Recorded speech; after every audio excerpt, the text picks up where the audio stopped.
The movie begins in New Jersey, where two girls are seen riding in a van, trying to locate their way using a road map. As they drive through the woods, one of their tires is punctured by a sharp object. While one girl gets out to repair the broken tire, her friend relaxes comfortably inside the van. Just then, a mysterious figure appears and snatches the girl away, and when her friend looks around, she notices an animalistic, zombie-like man staring at her. And as it was preparing to attack her, another man named John arrives from behind, and he slices off its head. He then unlocks the van for the girl and tells her to run away. However, more attackers arrive from all sides, and John is dragged away while the girl is ripped to shreds inside the van. But to understand what's really going on, let's go back to a few days when all this started. At a grief counseling session, we see a girl named Sarah grieving the loss of her mother, and her father, Bishop John, is seen staring at her as he sobs in the memory of her mother. And following the meeting, John, Sarah, and his youngest daughter Rebecca go to a store that sells Christmas trees. And Sarah asks her father to let her attend a party with her friends, but John refuses since he's very protective of his girls. And he leaves Sarah in charge of the tree and he walks over to collect other things. And moments later, he notices Sarah arguing with a man about a Christmas tree, and the man persists in taking the tree that they chose, and when John tries to talk to him, the man becomes overly nasty and arrogant. However, John backs off to avoid any type of trouble, and he looks at the man in the eyes and he tells him, "Have a nice Christmas, sir," and he goes away with his family.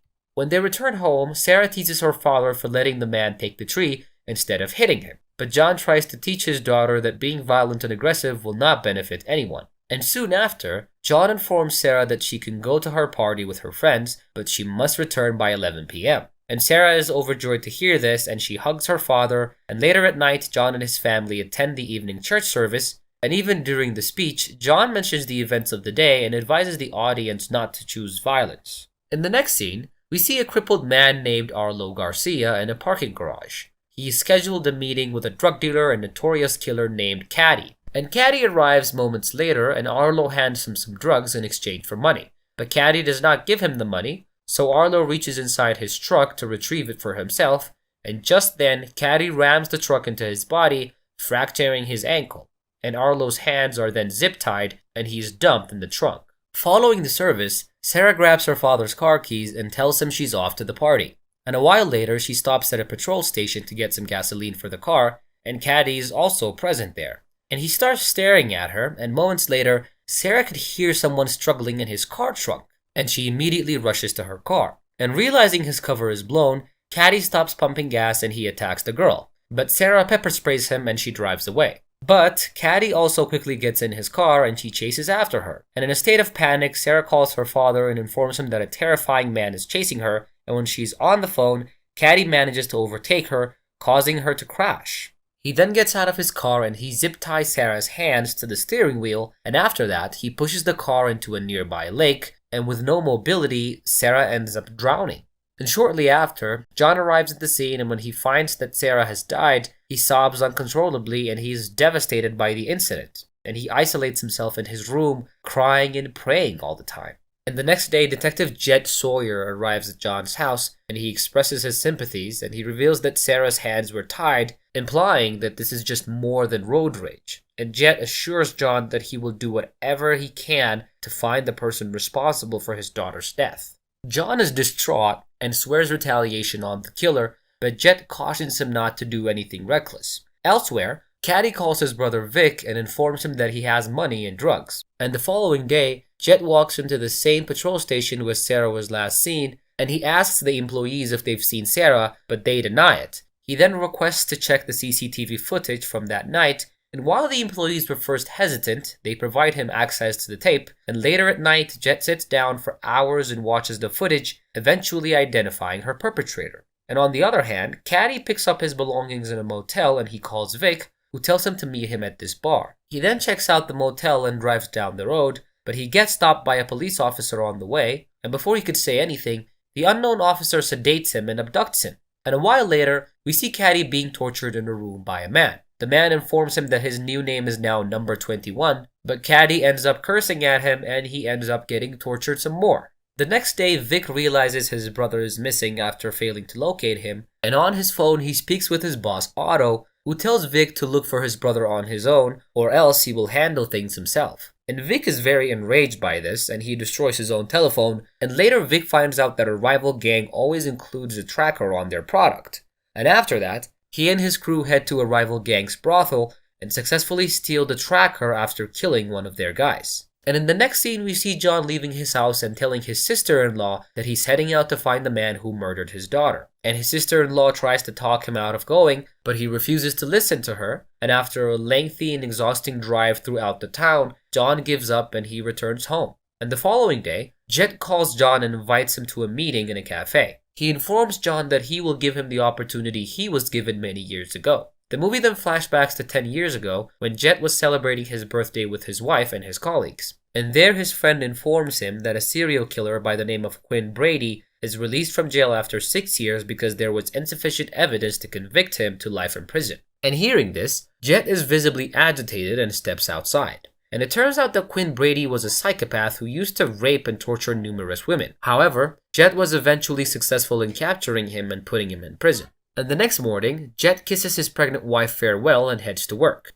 But just then, Quinn appears at the house, and when Jet's wife asks whether he's searching for her husband, Quinn responds that he's actually looking for her. And after that, he murders the woman and her unborn child, and he immediately enters his car and for some screwed up reason washes his face with his bloody hands. And back in the present, Jet informs John that Quinn was eventually apprehended, but not by the law, and he tells John that he was able to heal from his wounds after taking his revenge. And as they talk, Jet reveals that he has found the man who murdered Sarah and encourages John to take revenge just as he did on Quinn. Following this, Jet drives John to a remote cabin in the woods. Once inside, he leads John through a man-made tunnel until they reach the room where Caddy is being held. And Jet reveals that he was the one that caught Quinn, and that through inflicting great anguish on him, he was able to let go of his trauma.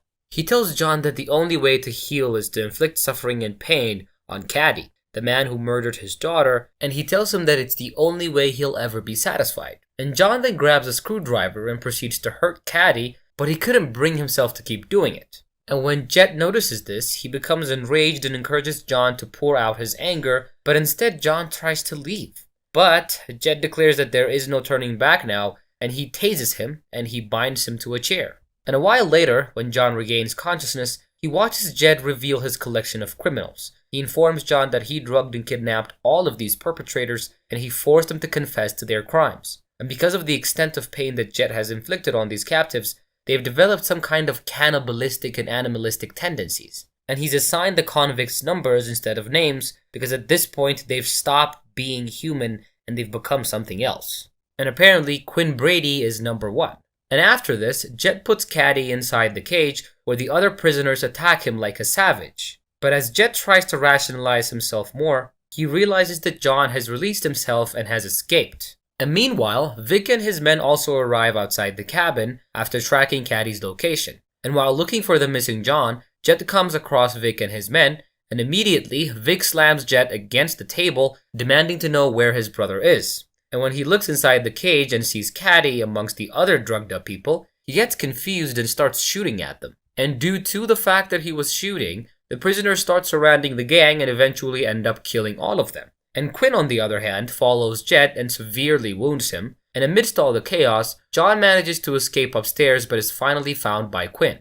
And as Quinn was about to kill John, a wounded Jet appears and shoots him. And just like that, Quinn collapses on the floor and takes his final breath.